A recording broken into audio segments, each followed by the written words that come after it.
আমি এনাক্ষী। আজ আমার বিয়ে। বিয়ে করছি অমিতকে। Amit gazetted officer. বনেদি পরিবার ওদের। বেশ অবস্থাপন্ন।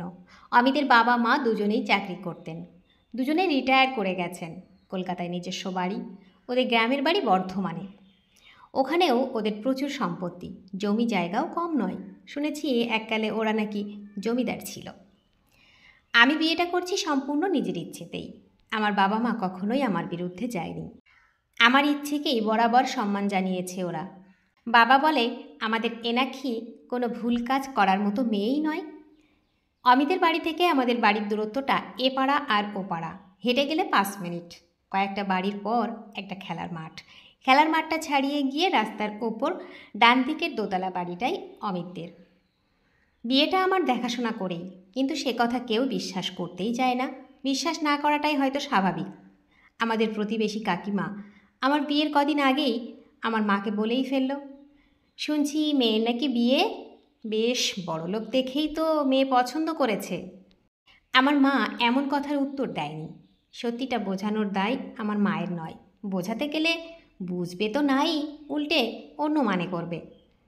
আমার খুব কাছেরই একজন বন্ধু দেখলাম, সেও আমাকে বলল, তোর মতো সুন্দরী একটা মেয়ে ওই রকম একটা ছেলেকে বিয়ে করতে রাজি হয়ে গেলি, কি ব্যাপার বলতো? যতই টাকা পয়সা থাক, জীবনে টাকাটাই সব নয়। ওর থেকে সৌরভদার ঢের গুণে ভালো ছিল। বাবার একমাত্র ছেলে, হয়তো ছোটোখাটো একটা চাকরি করে, আর তুই তাকে না করে দিলি।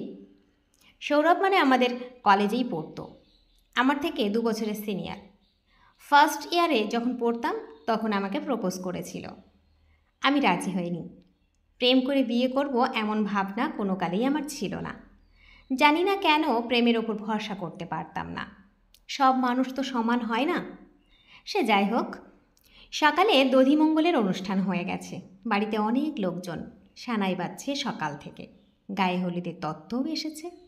সবাই তত্ত্ব দেখছে। কিছুক্ষণ পর গায়ে হলুদ পড়বে। মনে মনে ভাবছি, বিয়ের কত রীতি, কত আচার।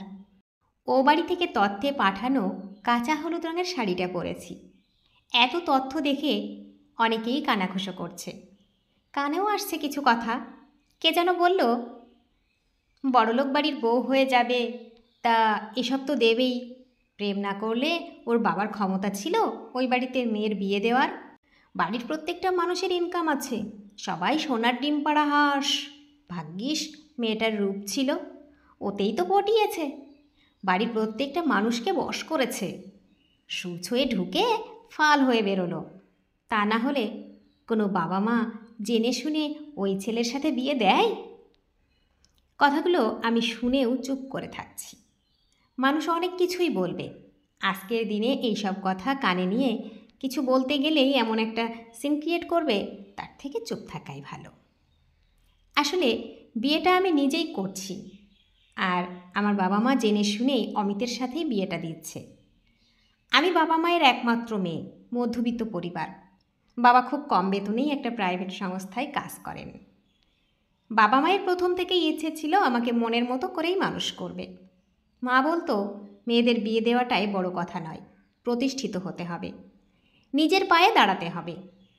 একটা ছেলে যা পারে একটা মেয়েও তো পারে। জীবন কোন পথে এগোবে কে বলতে পারে বলুন তো? সব সময় নিজের মতো সব কিছু করতে চেয়েও করা হয়ে ওঠে না। পরিস্থিতি এমন একটা জায়গায় নিয়ে এসে ফেলে, তখন জীবনের পথটাকেই পাল্টে নিতে হয়। ভেবেছিলাম চাকরি বাকরি করব, পরে বিয়ের কথা ভাবব, কিন্তু তার হলো কোথায়। আমাকে বিয়েটাই আগে করতে হলো। বিয়ের সাজে আমি সেজেছি। মনে মনে ভাবছিলাম, যে বাড়িটা আমার নিজের ছিল সেটা আগামীকাল থেকে হয়ে যাবে বাপের বাড়ি। কি অদ্ভুত নিয়ম! নিজের সব কিছু ছেড়ে অচেনা অজানা জায়গায় নিজেকে অ্যাডজাস্ট করে নিতে হবে। যে মানুষগুলো কেউ কখনোই ছিল না, তাদের নিজের ভাবতে হবে। ভগবান বোধহয় মেয়েদের মধ্যে আপন করার ক্ষমতা দিয়েই পৃথিবীতে পাঠান, তাই কত সহজেই পরকে আপন করে নিতে পারে। তবে আমার ক্ষেত্রে ব্যাপারটা একটু আলাদাই। যে বাড়িটা আমার শ্বশুর বাড়ি হবে, সে বাড়িটা আমার কাছে অচেনা অজানা নয়। বাড়ির মানুষজন সকলকেই আমার চেনা। তারপরেও বলবো, অমিতের সাথে বিয়েটা আমার দেখাশোনা করেই।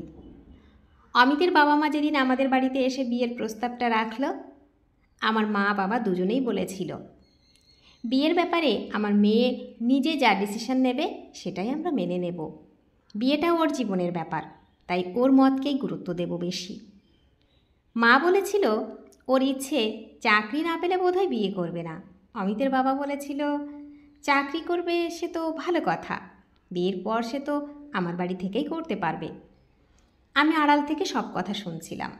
একটা বড় চ্যালেঞ্জ হয়ে গিয়েছিল আমার কাছে, কোনটা আগে, চাকরি না বিয়েটা। বিয়ের ব্যাপারে অমিতের মা আমার সাথে কথা বলেছিল ওদের বাড়িতেই, যেহেতু ওদের বাড়িতে আমি যেতামই। আমি ওনাকে কাকিমা বলেই রাখি। ওনার কথাবার্তা এতটাই ভালো আর এত ভালো ব্যবহার, ওনাকে আমি ভীষণ রেসপেক্ট করি। উনি যখন বললেন এনাক্ষী তোমাকে জোর করব না, বিয়ে ব্যাপারটা সম্পূর্ণ নিজের কাছে, তুমি একবার ভেবে দেখো, যদি মন সায় দেয় তাহলে আমাকে বলো, আর যদি সায় না দেয় তাহলে কিছু করার নেই, সেটা আমাদের দুর্ভাগ্য বলেই মেনে নেব। সব কিছু ভেবে দেখলাম বিয়েটাই আগে। আমি পরে কথা দিই কাকিমাকে আমি বিয়েতে রাজি। যাই হোক, 7-5 কথা ভাবতে ভাবতে সময় যে কীভাবে পেরিয়ে যায় কে জানে।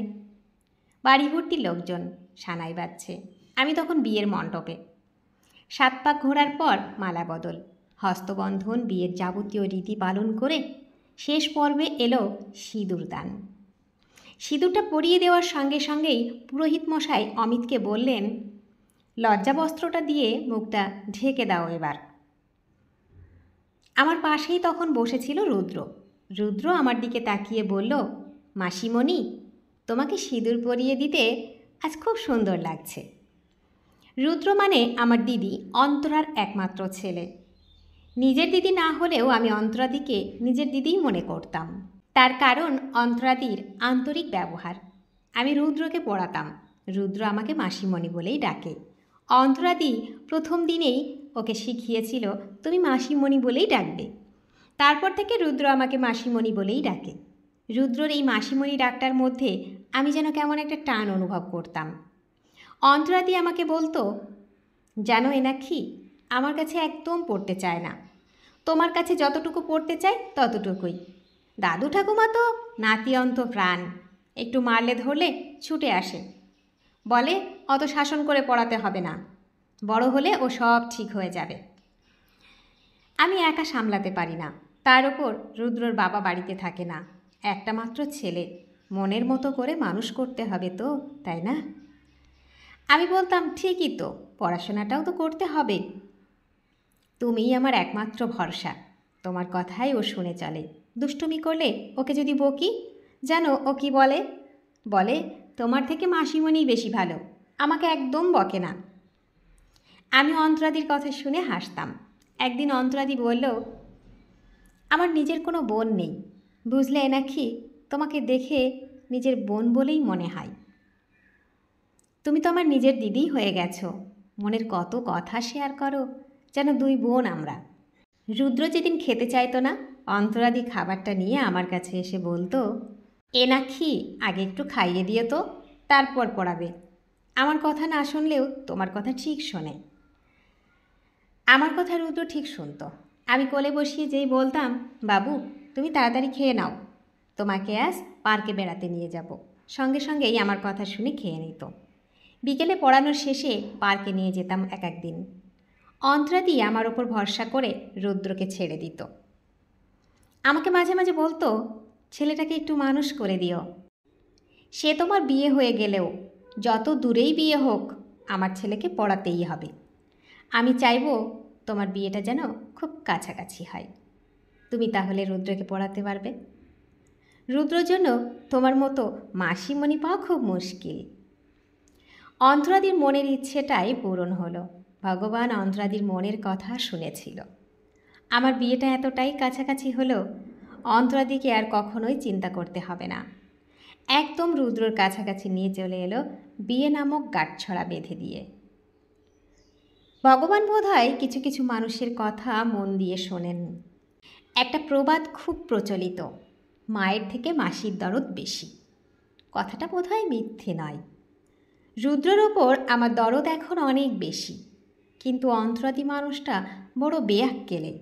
তা না হলে এভাবে রুদ্রকে ছেড়ে চলে যায়? কথাগুলো ভাবলেই যেন চোখে জল আসে। 1 বছর আগে বাথরুমে পড়ে গিয়ে মারা গেল। ব্রেনে আঘাত লেগেছিল। 7 দিন হসপিটালে থাকার পর চলে গেল অচেনার দেশে। এভাবে কেউ ফাঁকি দিয়ে যেতে পারে বলে আমার ধারণা ছিল না। সে যাই হোক, সেসব কথা আজকের এই শুভ দিনে মনে করে লাভ নেই। বিয়ের পর্ব শেষ। রুদ্র তখন আমার কোলে আছে। ঘাড়টা উঁচু করে আমার দিকে তাকিয়ে জিজ্ঞেস করল, মাসিমণি, এবার থেকে তুমি আমাদের বাড়িতে থাকবে তো? আর মাসিমণি নয়, আজ থেকে মা বলে ডাকবে, পাশ থেকে কথাটা বলে উঠল অমিত। আসলে অমিতই রুদ্রর বাবা।